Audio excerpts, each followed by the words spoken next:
Sudah terlalu lama Indonesia bersikap lunak terhadap penghinaan yang datang dari negeri sebelah.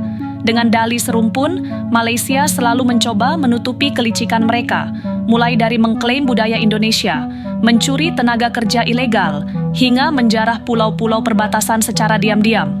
Tapi kini, rakyat Indonesia telah bangkit.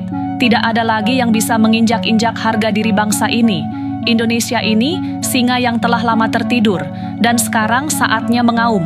Cukup sudah dengan drama serumpun yang selalu dijadikan alasan untuk melunakkan setiap kejahatan mereka, mulai dari reog Ponorogo, batik, hingga tari pendek.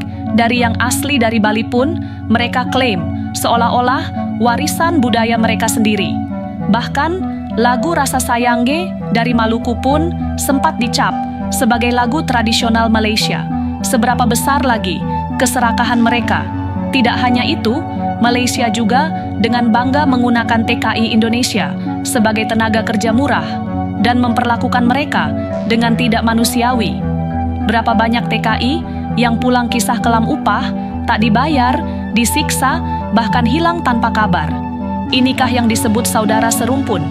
Ketika Indonesia sibuk membangun negeri, dengan keringat sendiri, Malaysia justru mencari jalan pintas dengan terus bergantung pada tenaga kerja asing. Lihat telah bagaimana ribuan TKI bekerja keras di sektor perkebunan, konstruksi, dan rumah tangga, namun hanya mendapatkan perlakuan yang tak sepadan. Bahkan, ada banyak kasus di mana pekerja Indonesia dipulangkan dalam peti mati tanpa kejelasan hukum. Dan ketika Indonesia menuntut keadilan, mereka pura-pura tuli dan mengabaikan tuntutan tersebut. Malaysia juga bermain licik dalam perebutan wilayah perbatasan. Pulau Sipadan dan Ligitan telah jatuh ke tangan Malaysia setelah mereka melancarkan taktik kotor di Mahkamah Internasional. Padahal, sejarah telah mencatat bahwa wilayah itu adalah bagian dari Indonesia. Kini, mereka mencoba mengincar ambalat dan terus bermain-main di wilayah perairan Indonesia, seolah-olah negeri ini bisa dipermainkan senaknya. Tidak hanya mencuri budaya, merampas pulau, TKI, dan memperlakukan TKI seperti budak.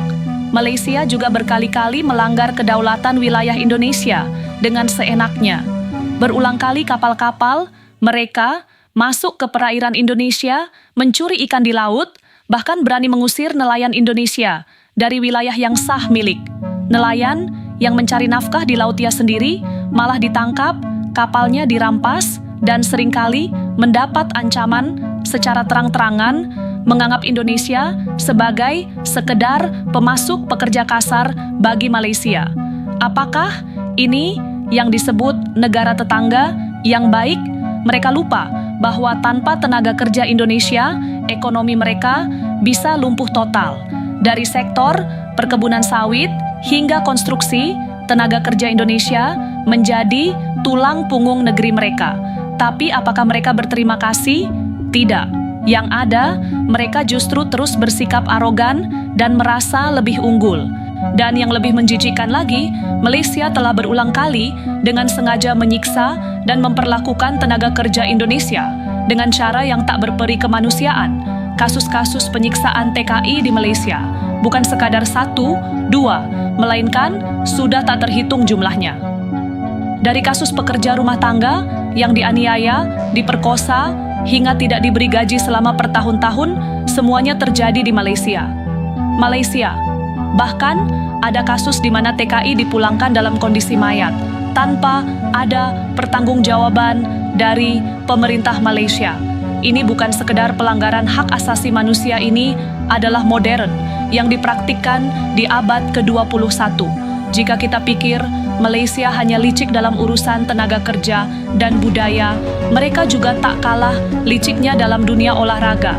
Betapa seringnya atlet Indonesia diperlakukan tidak adil ketika bertanding di Malaysia. Dari skandal wasit yang curang, keputusan kontroversial di SEA Games, hingga bendera Indonesia yang dipermalukan di ajang internasional, semuanya adalah bukti bahwa Malaysia selalu bermain kotor. Mereka takut bersaing secara adil, sehingga memilih jalur kecurangan menjatuhkan Indonesia. Tapi, sehebat apapun, mencoba menghalangi. Prestasi Indonesia tetap melesat jauh ke depan. Jangan lupakan bagaimana media Malaysia sering menyebarkan propaganda dan berita bohong menjatuhkan Indonesia. Mereka mencoba mengadu domba rakyat Indonesia, medan isu-isu murahan, memutarbalikkan fakta, dan bahkan mencoba menjelek-jelekan pemerintah Indonesia di mata dunia. Tapi kenyataan berbicara, Indonesia semakin maju, ekonominya semakin kuat, dan dunia mulai melihat Indonesia sebagai kekuatan yang tak bisa diabaikan. Sementara Malaysia, mereka masih berkutat dengan mentalitas iri hati dan tak henti-hentinya mencari cara menjatuhkan Indonesia. Indonesia kini bukan lagi negara yang bisa diremehkan begitu saja. Dengan kekuatan militer yang terus berkembang, teknologi pertahanan yang semakin canggih, serta pertumbuhan ekonomi yang makin pesat, Malaysia kini harus berpikir 1000 kali sebelum mencoba bermain api dengan Indonesia. TNI yang dulu hanya dipandang sebelah mata, kini menjadi kekuatan besar di Asia Tenggara, siap membungkam siapapun yang berani merongrong kedaulatan bangsa. Kita bukan lagi bangsa yang biasa diinjak-injak tanpa perlawanan. Bukan hanya soal militer, Indonesia juga mulai menggunakan kekuatan ekonomi, menunjukkan dominasi. Hilirisasi industri yang digencarkan pemerintah telah memukul balik ekonomi Malaysia. Jika dulu mereka bisa menikmati hasil bumi Indonesia dengan harga murah, kini mereka tersekik akibat kebijakan ekspor terbatas yang membuat mereka kehilangan pasokan nikel dan energi. Singapura dan Malaysia sama-sama merintih akibat ketegasan Indonesia yang tidak lagi menjual sumber daya alam dengan harga murah. Dan yang paling menyakitkan bagi mereka, dunia kini semakin mengakui keunggulan Indonesia. Sementara Malaysia sibuk mencari cara instan, mencari meraih keuntungan, Indonesia-Malaysia justru bergerak cepat, menjadi pusat manufaktur dan teknologi di Asia Tenggara. Investor mulai melirik Jakarta, Surabaya, hingga Batam sebagai pusat industri baru, meninggalkan Kuala Lumpur yang makin kehilangan pamornya. Jangan lupa juga bagaimana Malaysia berkali-kali mencoba menyerang harga diri bangsa ini dengan mengklaim bahwa bahasa Melayu lebih unggul dibandingkan bahasa Indonesia. Padahal, faktanya bahasa Indonesia kini telah mendunia dipelajari di lebih dari 50 negara. Universitas di Australia, Jepang, Korea Selatan, bahkan di Eropa telah membuka jurusan khusus untuk mempelajari bahasa Indonesia. Sementara itu, bahasa Melayu hanya terbatas di Malaysia, Brunei, dan sebagian kecil Thailand. Bahkan rakyat Malaysia kini mulai menyadari bahwa pemerintah mereka telah salah langkah. Bukannya membangun kemitraan yang sehat dengan Indonesia, mereka justru sibuk merendah dan menjatuhkan.